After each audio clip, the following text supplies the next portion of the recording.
sat frozen in my chair, every eye in the room fixed on me. Across the mahogany table, Chloe, his Gen Z niece, barely 24, tilted her chin and let a smug little smile spread across her face. She was already wearing the architectural guild pin that used to hang from my lapel. James's voice cut through the studio like a blade. "You're finished here, Nadia. 25 years is long enough." The words stung deeper than I expected. No acknowledgement of the decades I had poured into this place. No mention of the sleepless nights, the holidays sacrificed, the countless project crises I had carried on my shoulders.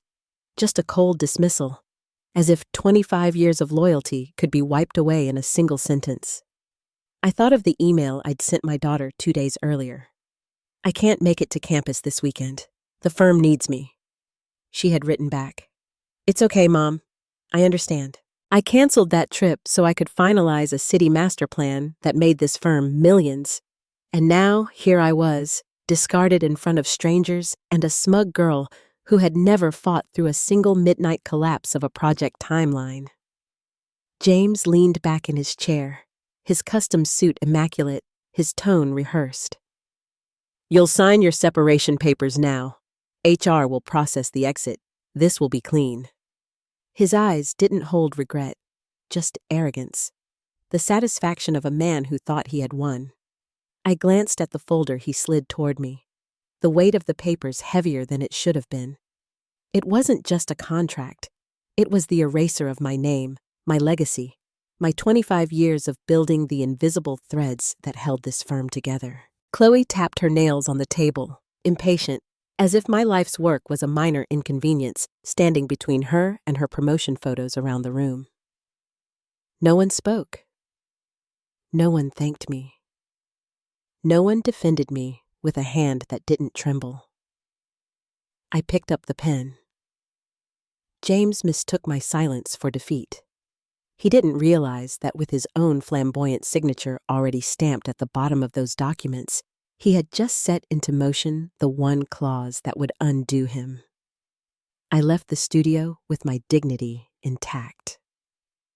But once the heavy glass door closed behind me, the silence pressed in for the first time in 25 years. I wasn't walking back to my drafting table. I wasn't staying late to run simulations, to prepare models, to save a project no one else understood. I was simply gone. The bitterness rose sharp in my throat as I thought back on all I had given this place. I remembered the white fluorescent lights at 2 a.m, the hum of printers, the only sound, while everyone else slept. There were weeks I barely saw my own family because I was here, designing the urban landscapes that kept this company alive. I remembered the birthdays I missed, the vacations canceled, the excuses whispered into a phone at midnight while my daughter asked, "Mom, will you be home tomorrow?" The answer was almost always no. The company had become my second marriage, except this one demanded everything and gave nothing back. My real marriage had crumbled under its weight years ago. My husband once told me, "You're married to that firm more than you are to me." He wasn't wrong. I wore loyalty like armor, convincing myself that sacrifice meant security. There were scars, too, though they never showed on any quarterly report. I thought of the morning I collapsed at my desk, my chest tight, my vision blurred. The paramedics said it was exhaustion compounded by stress. A colleague rode with me to the hospital, laptop in hand, because even from a gurney, I was still answering emails, and the company had praised me for it. Dedicated, irreplaceable, until I wasn't. I closed my eyes and remembered the worst scare of all. The night we almost lost everything.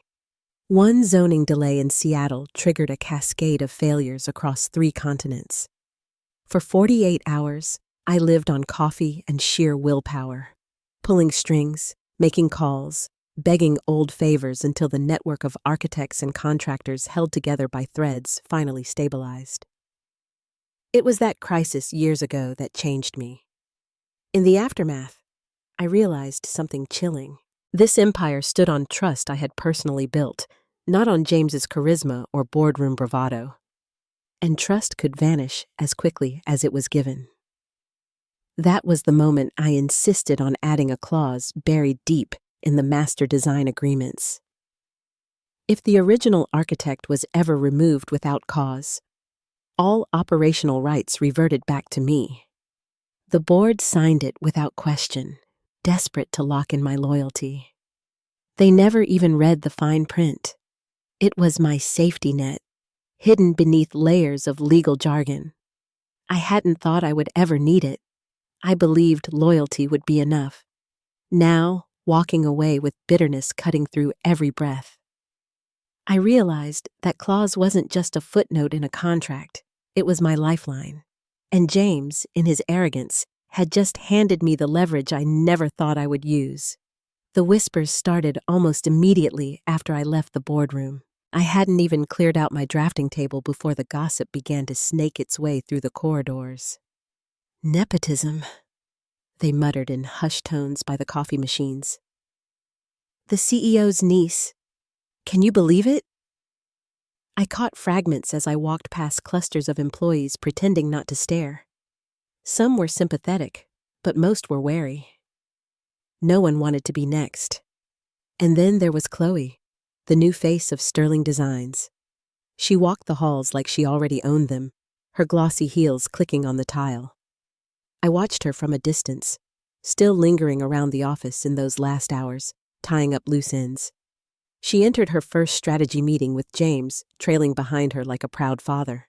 But when she opened her mouth, the mask slipped. She used technical terms out of context, confusing urban density with plot ratio, and at one point suggested using augmented reality to draw blueprints in the air. The room fell into an awkward silence. Senior designers shifted in their seats, glancing at each other with disbelief. I felt my fists tighten under the table. 25 years of precise language, of hard-earned credibility, and here was a child playing CEO's assistant, speaking in buzzwords she barely understood. My face betrayed nothing, but inside, the anger coiled tighter. Later that day, her Instagram post circulated among employees, a selfie in the executive suite, captioned, "Work hard, play harder, running billion-dollar projects before 25. My throat burned with the injustice. I thought of the countless nights I'd slept in that same office chair, too exhausted to drive home. And now the same chair was a photo prop, a backdrop for hashtags. Still, I stayed silent. Rage pressed at the edges of my composure, but silence was my shield. I wasn't going to give James the satisfaction of seeing me break. I let them believe I was gone quietly, watching as arrogance bloomed unchecked in the space I had once filled with discipline and grit. As I slipped into the elevator, my phone buzzed. A message lit up the screen from an old colleague who had been with me since the early days. "She won't last a month. Everyone can see it." For the first time that day, I let the corner of my mouth lift. It wasn't joy. Not yet. It was recognition. The quiet confirmation that I wasn't alone. Others saw the cracks forming. They saw what James refused to see. You cannot replace 25 years of sweat, scars, and sacrifice with a surname and a smile. I tucked the phone back into my pocket and walked out of the building. My anger was still there, sharp and alive, but beneath it pulsed something stronger. Patience. I didn't need to explode now. The collapse would come, and when it did, I would be ready. I packed my desk slowly, each item a reminder of the years I had poured into this company. The framed photo of my daughter, taken when she was just a girl in Little League, now grown and in college, the worn leather notebook filled with sketches of systems that had turned into designs worth billions, even the half-dead plant by the window. A survivor of endless nights, I spent hunched over spreadsheets instead of at home. Every object carried a story, but none of them earned me a thank you.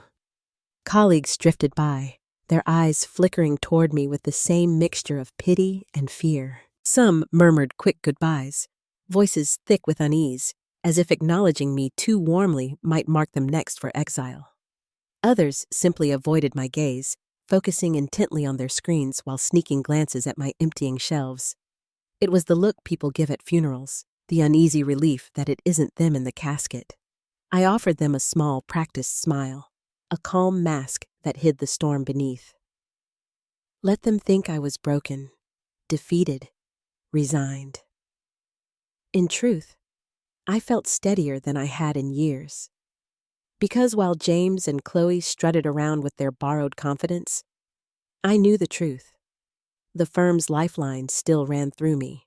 The city contracts, the 17 international partners, the intricate agreements that bound them together. Those threads were mine, and no smirk or signature could erase that. As I closed the final drawer, I slid my badge into my pocket.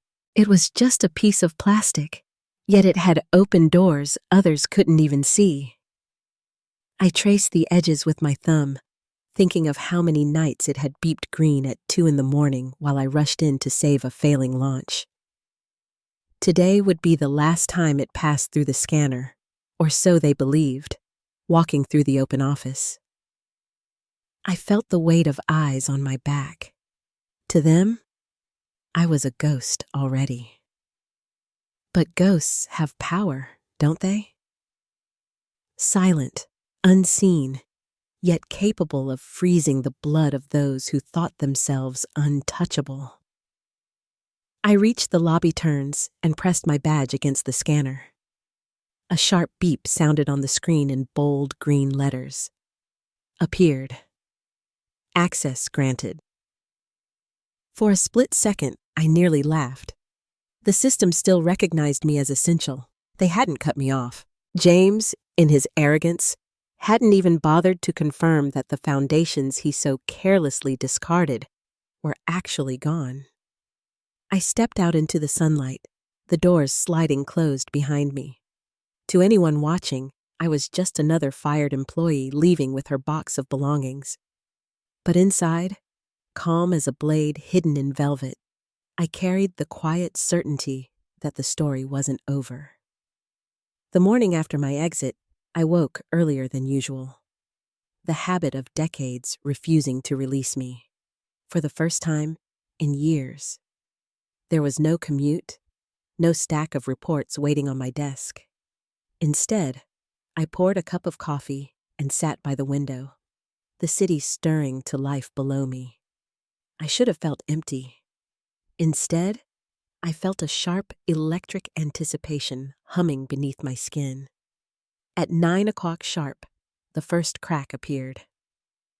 A partner in Germany halted a critical shipment of specialized materials.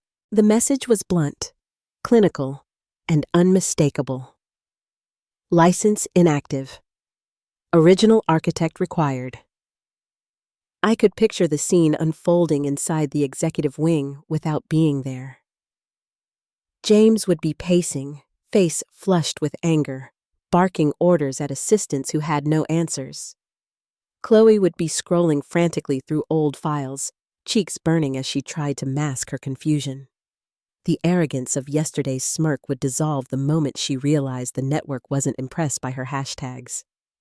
For me, it was a moment of pure, quiet satisfaction. Not gloating, not revenge, just the validation of a truth I had always known.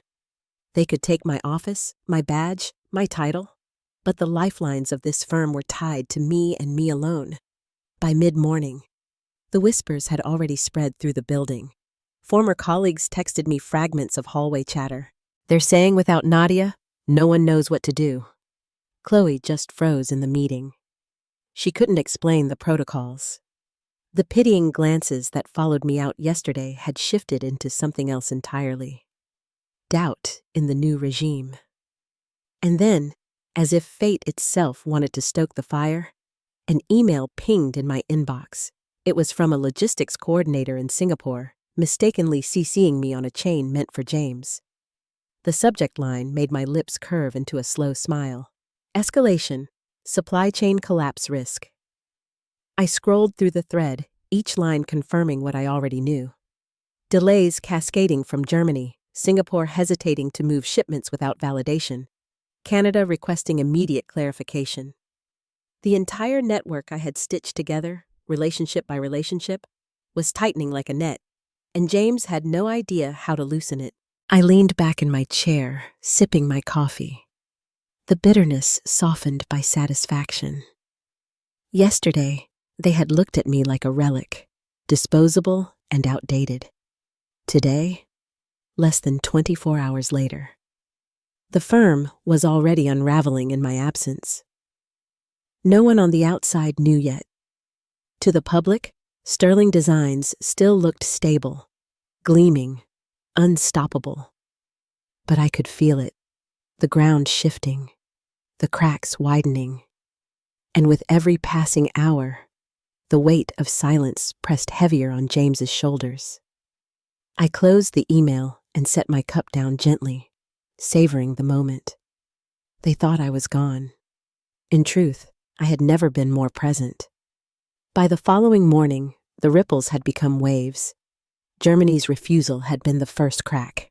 But now, the entire foundation was shaking. Singapore froze all logistics clearance, citing the same condition. License inactive. Original architect required. Within hours, Canada followed suit, canceling a scheduled shipment worth millions. And one by one, 17 international partners, the arteries of Sterling Designs' empire, sent nearly identical responses. The message was unmistakable. Without me, nothing moved. Inside the building, chaos reigned. Reports later filtered back to me.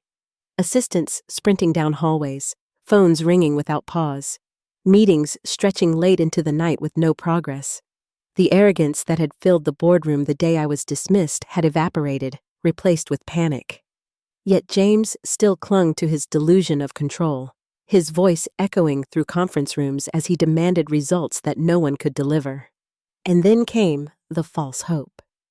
In the middle of a particularly frantic morning, Chloe stood up in front of the executive team with a polished slide deck. She spoke with the practiced enthusiasm of someone who had never weathered a true crisis. "We've identified the problem," she declared, flashing a smile meant for cameras, though no cameras were present. "It's a technical glitch in the contract database. Our legal team is confident we can override it. We'll have operations back online within hours." For a brief moment, the illusion worked. The board members clapped hesitantly, desperate for something, anything that sounded like control. The stock price even ticked upward that afternoon, a fragile heartbeat suggesting recovery. James allowed himself a smirk, leaning back in his chair as though the nightmare had been nothing more than a passing storm. But storms don't vanish when someone declares them over. That evening, the system spoke for itself.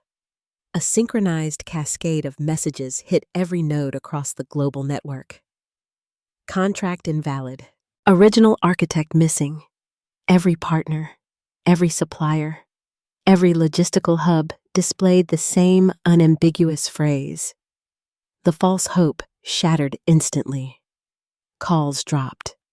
Screens froze. The stock, which had briefly rallied, plummeted even harder than before. James's temper exploded. He dialed partners personally, his voice rising, his charm replaced with desperation. Most didn't answer. One finally did. A supplier in Montreal. The conversation, I was told later, lasted less than 2 minutes. When James demanded to know why they refused to cooperate, the supplier cut him off cold. "We only work with Nadia Sterling." And then the line went dead. I imagined his face in that moment, the veins tightening at his temples. The dawning realization that his power was slipping not just from his hands, but from the very walls around him. For years, he had believed he owned the empire. Now he was discovering it had never truly been his. It had always been mine. The tension across the company reached a fever pitch. Employees whispered in corridors, wondering how long they had before paychecks bounced. Investors demanded answers. And in the middle of it all, I remained quiet, watching from the outside. The collapse wasn't complete yet, but the cracks were now canyons, and James was standing on a ledge that would soon give way. The boardroom at Sterling Designs was in flames, though not literally. James had called an emergency meeting at dawn, dragging in exhausted executives with dark circles under their eyes. The air was thick with desperation. Every screen on the wall pulsed with red alerts. Contracts invalid, supply chain halted. Chloe stood at the front with her laptop connected, trying to project confidence as she flipped through a glossy PowerPoint deck. "We have several contingency options," she chirped, her voice cracking slightly. Graphs slid across the screen, filled with colorful arrows pointing upward, but her words were drowned out by the barrage of furious voices. Investors joined remotely, faces crowding the monitors like an angry jury. "Our shares are collapsing," one shouted. "Why did no one flag this risk?" demanded another. James raised his hands, barking for order, but the chaos surged louder, investors and directors alike piling on. For the first time, his usual charisma faltered. Meanwhile, outside the glass tower, the story had already escaped containment. By noon, headlines blared across business networks. Sterling Designs, supply chain collapse tied to missing architect. The public latched onto it instantly on Twitter.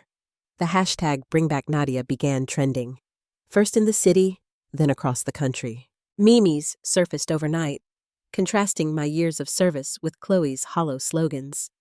One particularly brutal post quoted her Instagram selfie, "Work hard, play harder," overlaid on a plummeting stock chart. Employees added fuel of their own. On LinkedIn, an anonymous account posted, "This company fired the wrong person. Without Nadia, nothing works." The post went viral among industry professionals, gathering thousands of comments in hours. The company's carefully constructed facade of confidence was crumbling in full public view. And where was I? Sitting in a quiet cafe 2 blocks away, sipping black coffee and scrolling through the news on my phone. The chatter of strangers filled the air, but none of it touched me. For the first time in weeks, maybe months, I felt steady. The world was unraveling around James, and I didn't need to lift a finger. As I skimmed through the chaos online, my phone buzzed with a new message. It wasn't from a friend or a colleague. It was from a private number. The words were simple but sharp as a blade. "We need to meet off the record tonight." The sender identified themselves only with a title. "Board member, Sterling Designs." I leaned back in my chair, letting the phone rest on the table. So the board was already looking for lifeboats. The irony was exquisite. They had allowed James to discard me without a second thought. And now, not even a week later, they were reaching out in secret, hoping the woman they had dismissed could save them. I stirred my coffee slowly, calm as the eye of the storm. Let James and Chloe scramble. Let the public tear their reputation apart. I had all the time in the world. The boardroom was silent except for the faint hum of the projector. All eyes were fixed on the screen, where a single document filled the wall in stark black and white. It was the dismissal agreement James had so triumphantly pushed across the table to me days earlier. The header glowed under the projector light, and at the bottom, in bold ink, sat his unmistakable signature. The company's lead counsel cleared his throat, voice tight with discomfort. "As you can see, Clause 17 was triggered upon Miss Sterling's dismissal. It explicitly states that if the original architect is removed without cause, all rights tied to the associated design licenses automatically revert to her." For a long moment, no one spoke. The weight of the revelation pressed against the glass walls, suffocating. James sat frozen, his jaw slack, eyes darting from the document to the lawyer, as if sheer will could erase the words. Then the eruption came. He slammed his hand on the table, face blotched crimson. "This is absurd. I'll sue her. I'll tie her up in court until she crawls back begging." His voice cracked under the strain, the fury tinged with desperation. The counsel didn't flinch. His voice remained calm, clinical, merciless. "With respect, you have no grounds. The clause is airtight. You signed it yourself. There is no path forward in litigation. You'd lose instantly." The board members shifted in their seats, the air heavy with disgust. The veneer of James's authority was dissolving in real time. One director leaned forward, eyes cold. "So, let me understand this. You fired the one person holding our supply chain together, and in doing so, you handed her ownership of 42 design licenses worth over $1 billion. James opened his mouth, but no words came. His arrogance, once unshakable, had turned to ash. He looked like a man staring into a mirror for the first time and seeing his own ruin staring back. Around the table, whispers spread like sparks catching dry leaves. Investors' faces glared from the screens, fury laced with disbelief. One muttered, "We've been destroyed by his ego." Another, more blunt, "He's finished." James tried again, his voice, This can be renegotiated. We can buy her out. We can—" But the lead counsel cut him off. "No, she holds the rights legally, absolutely and irrevocably. You signed the document, Mr. Alden. It's binding." The final blow came not from the lawyer, but from within his own ranks. A board member, one of his longest allies, leaned back in his chair and let out a humorless laugh. Then, in a tone as sharp as glass, he delivered the verdict. "You didn't just sign her severance," he said coldly. "You signed your own death warrant." The silence that followed was absolute. James sat hollow-eyed, the reality finally crushing him. For the first time, the empire he thought he controlled had slipped entirely from his grasp. The storm inside Sterling Designs could no longer be contained within boardroom walls. By dawn the next day, it spilled into every headline, every business channel, every news ticker that scrolled across television screens. Sterling Designs in crisis. 1.1 billion design licenses transferred. CEO's fatal mistake costs company its future. The story spread like wildfire, igniting outrage and fascination in equal measure. James, once the darling of business magazines, could no longer walk from his chauffeur car to the front doors without being swarmed. Cameras flashed, microphones shoved in his face, questions hurled like stones. He ducked his head, shielding his face with a briefcase, but the shutters caught him anyway, his polished composure gone, his features twisted with stress and fear. And Chloe, the girl who had grinned across from me on the day of my dismissal, flaunting her youth like a weapon, she vanished. No public appearances, no social media posts. Her once constant stream of curated photos went dark overnight. It was as if she had been erased as swiftly as she had been installed. Inside the firm, the collapse was accelerating. HR offices were flooded with resignation letters. Some were typed in cold, others handwritten, scrolled in anger and grief. "I will not serve under failed leadership. This company betrayed its own architect." By the end of the week, entire departments were operating at half capacity. The exodus was a quiet protest, but one that spoke louder than any headline. Meanwhile, the public turned me into an unlikely symbol. One network replayed the security footage of me leaving the building with my box of belongings. Calm, composed, silent. The anchor's voiceover called it the walk of quiet power. Viewers latched onto it, sharing the clip across platforms. Strangers I had never met wrote messages of solidarity. This is what dignity looks like. They underestimated the wrong woman. For James, the humiliation only deepened. At a hastily arranged press conference, sweat beaded his temples as he tried to deflect responsibility. Reporters shouted over one another, their voices rising like a storm. Then came the question that broke whatever illusion of control he had left. "Mr. Alden," one journalist barked, "are you aware that the $1.1 billion portfolio of design licenses now belongs entirely to Nadia Sterling?" The room fell into stunned silence. Cameras zoomed in as James froze, his lips parting, but no words emerging. He glanced toward his counsel, but the man sat stiff and silent, unwilling to rescue him. The silence stretched, heavy and damning, until the shouts began again, louder, more relentless than before. That clip replayed on every news channel by nightfall. Over and over, the public watched the once untouchable CEO, silenced by the weight of his own failure, his empire, his image, his power. It was all unraveling under the harsh light of cameras. While I, the woman he had discarded, stood taller in absence than he ever had in presence. The papers came through on a Monday morning, crisp and final.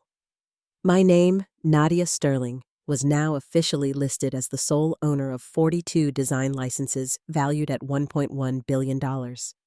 No loopholes, no conditions, no one else's fingerprints but mine. For the first time in 25 years, my work was not tethered to someone else's ambition. It was mine to shape, mine to protect. I didn't return to Sterling Designs. I had no reason to. Instead, I chose my allies carefully. The partners who had stood by me through sleepless nights and near disasters were the first calls I made. They answered with relief in their voices, eager to reestablish ties. This time, on terms of mutual respect. Within weeks, I opened a modest but bright studio downtown. Walls still bare, but air alive with possibility. It wasn't about grandeur. It was about freedom. On my desk sat a small wooden plaque, freshly engraved, Chief Architect Nadia Sterling. The title was more than recognition. It was a declaration that I had survived betrayal and reclaimed my worth. As I placed it in the center of the desk, my hand brushed against the old watch strapped to my wrist. It had been a gift from James when I first joined, back when promises of loyalty still felt unbreakable. I unclasped it slowly, laid it beside the plaque, and left it there, a relic of a past I no longer carried. The twist came quietly, like opportunity often does. An international conglomerate approached me with an offer to serve as a global advisor, overseeing innovation strategies across multiple industries. It was a position higher than anything I had ever imagined, a role that carried influence far beyond the narrow walls I had once been confined to. I accepted, not for power, but for the chance to ensure that no one else would ever be erased the way I had been. By Friday, James was forced to resign. His empire collapsed under the weight of his arrogance, while mine was just beginning to rise. The lesson. This story shows that true worth and loyalty cannot be bought or easily replaced. Skills honed over decades and relationships built on trust are far more valuable than a company's short-sighted decisions. The message. In a world that often values flash and surface-level charm, remember the quiet power of your dedication, integrity, and hard-earned expertise. Stay true to your worth, for the truth will always come to light, and your efforts, in the end, will pave your own path to success.